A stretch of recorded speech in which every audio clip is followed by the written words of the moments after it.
Hi, my name is Swati. I am an architect, a crafter and an artist. This is my first class on Skillshare and I have decided to share my knowledge regarding architecture with you all. So I'll be doing various series on various topics of architecture, and I'll be starting off with architectural history. Architectural history is a subject that will build your understanding regarding any structural buildings that you see. It can be monumental, it can be a modern building, anything. Architectural history really helps to build your understanding regarding any sort of buildings, what kind of styles have been used to build it, what are the elements, how they evolved, how they improvised and became the element you see being used today or being used in a monumental building around you. This subject also helps you build your unique style in architecture if you're a designer and an upcoming architect. So I'll be starting off with the earliest architectural styles and we'll be going towards more modern with time. So let's begin. So we will start today's discussion with a basic idea about the history of architecture, which can be most simply explained by this diagram, which is known as the tree of architecture. Now there are two parts to this diagram. The top part or the branches of the tree show us the various architectural styles from the earliest time period till date and how they are interlinked with each other, how they evolved and took influence from each other. On the bottom part are the roots of the tree of architecture, show us the causes of or influences that evolved or shaped the architectural styles in various time periods. There are 6 causes or influences. One is geographical, second is geological, the third is climate based, the fourth is religion based, the fifth is social and political, and the sixth is historical. Now, our main topic of today's discussion is the Mesopotamian architecture, which is also known as the Assyrian architecture. As you can see in the map, the dark greener portion is the valley of Mesopotamia, where the civilization started and evolved. It is the valley between two rivers, Tigris and Euphrates. So let's talk about the influences on Mesopotamian architecture. The first is geographical influence. So, as we all know, Mesopotamian civilization is one of the earliest civilizations known to us. It is situated in the valley of twin rivers Tigris and Euphrates. Now, I would like to throw in a quick set of information here. Most of the earlier civilizations we know about evolved around a river most of the time. The example being Egyptian civilization, Indus Valley civilization, etc. There are a few reasons behind this. One is the availability of fresh water. The second is fertile soil deposited on the river banks during flood,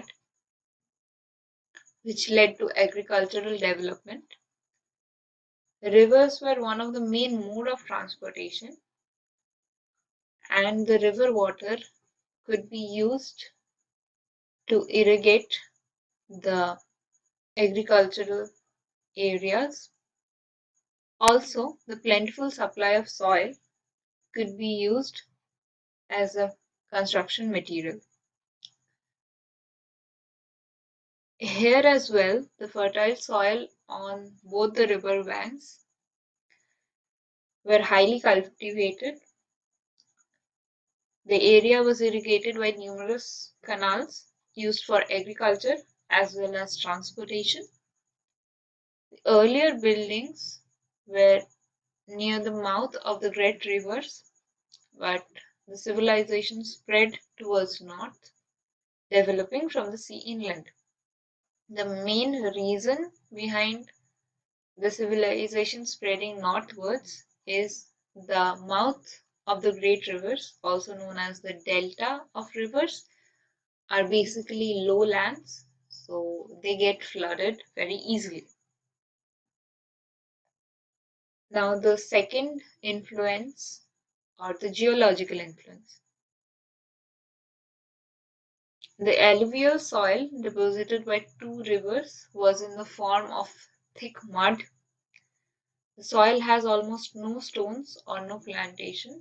As already mentioned before, the civilization being started at the delta area, it was lowlands flooded easily by water, which isn't a very good environment for plantations to grow, and all the available stones were cut into blocks and seals. The available soil could be made into bricks, which became the usual building material in this time. The mud brick blocks were usually sun-dried. Fired bricks were introduced much later in time. The walls were constructed of sun-dried bricks. As the bricks were sun-dried, they were much less durable than oven-dried bricks. Kiln-burnt, glazed, or vitrified bricks of various colors were used as facing in a later time period. They worked as a protective sheath, also decorated the facade. Bitumen or peach, very easily available in the springs of Mesopotamia, was used as mortar. The calcareous earth mortar was used in much later period.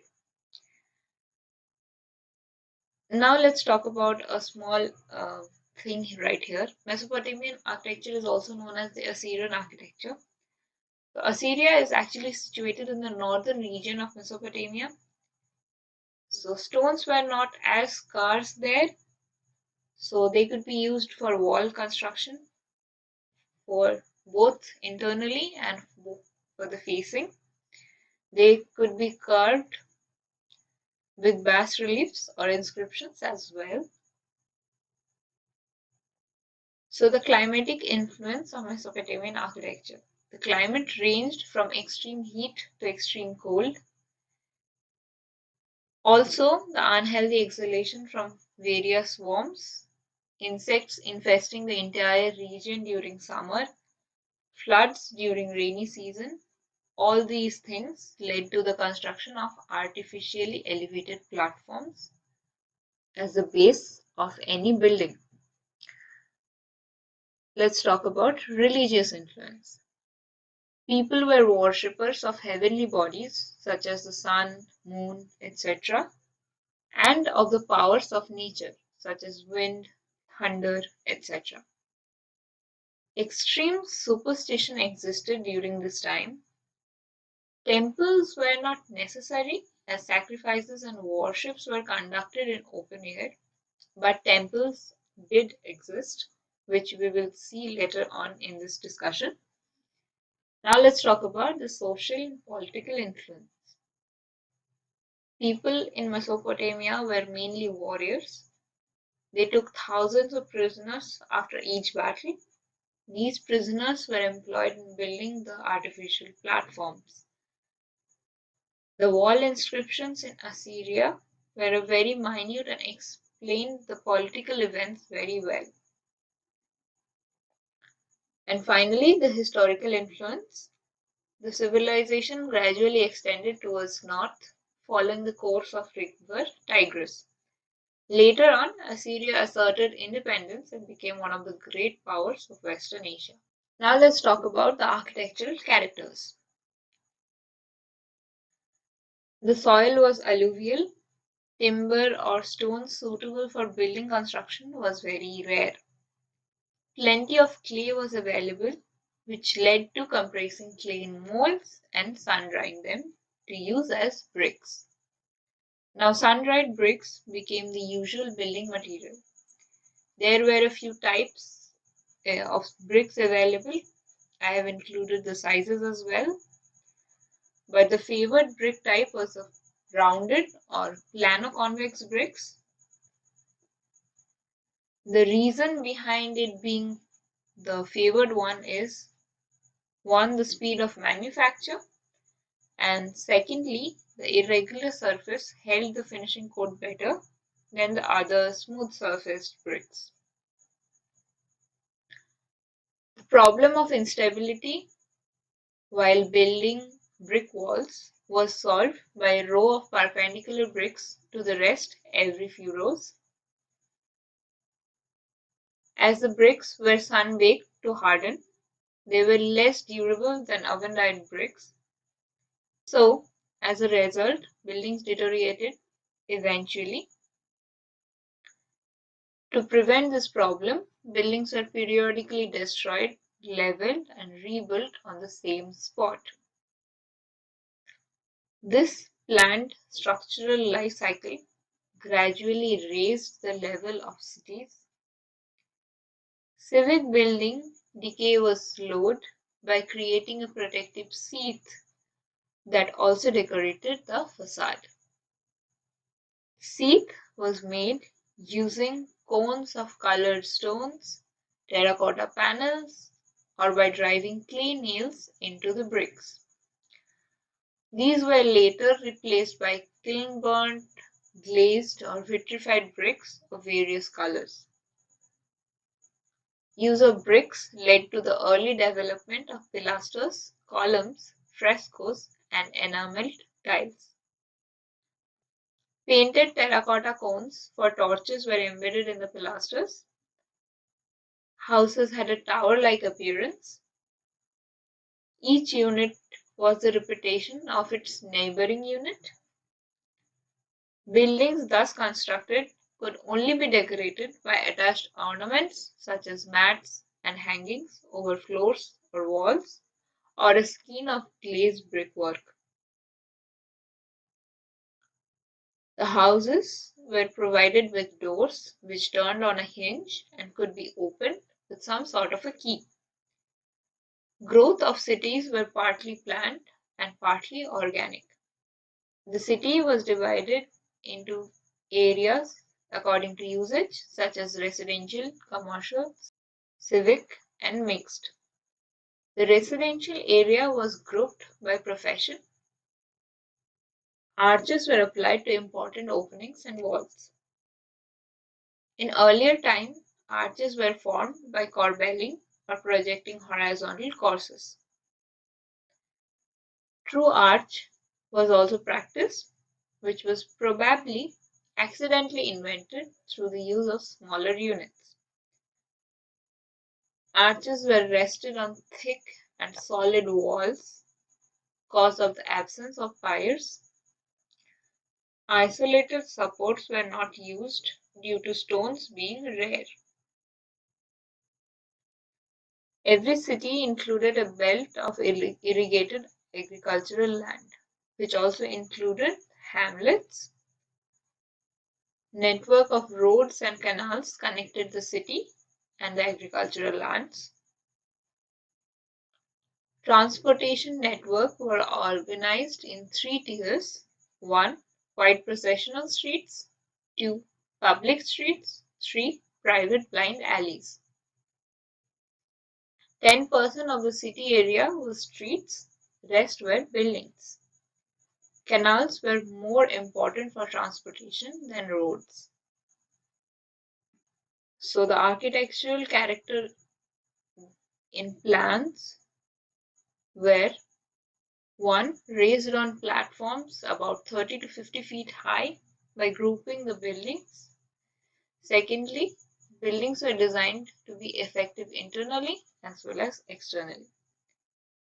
The architectural character of walls Firstly, mainly built using bricks, and secondly, protective sheath used to slow down the decay.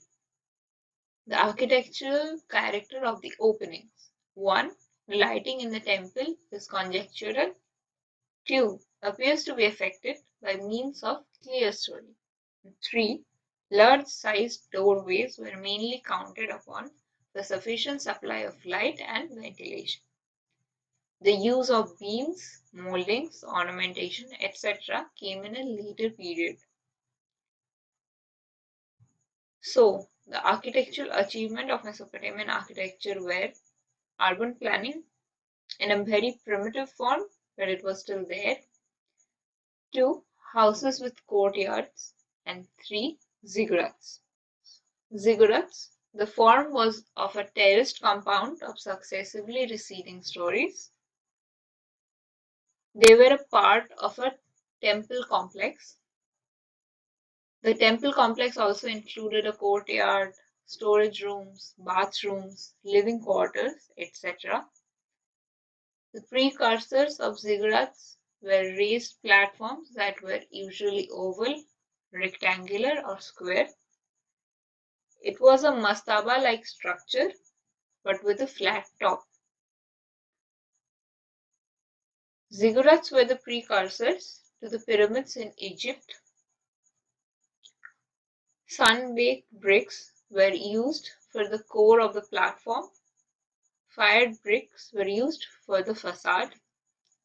The facing bricks were often glazed, which might have some kind of astrological significance. The platform was supported by buttresses.